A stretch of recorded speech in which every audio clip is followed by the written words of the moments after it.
હનુમાન મંદિરે દર્શન કરી લઈએ આપણે. અહીં પી લીધો એટલે નવઘણ કૂવો જોવા જાય તો જોજે તો ખરા, તો મજા આવશે. નવઘણ કૂવો તો જઈએ આપણે હેઠા ટાણે જોવા. એવું છે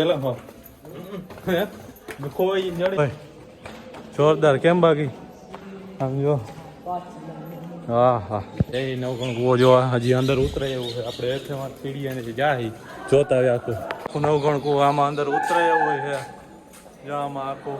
તો આપણે જાય હજી અંદર, મજા આવશે. ઠીક લાગતી હોય ને તો મજા જ આવે. લપસાય એવું એ છે પણ જો મજા આવે આપણને. પહેલા જઈએ અંદર, અંદર જેવું જોતા આવી કેવું છે, મજા આવે એવું. પહેલા જઈએ અંધારું એ હોતું તો કઈ નથી કે હેઠે જઈને લાઈટ મોટામાં તો ગઢા હોતું નથી. સીધો કે તારી માથે આવું નહીં હું તો જો મજા આવે આપણને. અને નવઘણ કૂવો હોય ને આખો જોવાની મજા આવે આપણને. અને પ્રાચીન છે એટલે આમ જોરદાર હશે એટલે આપણે પહેલા જઈએ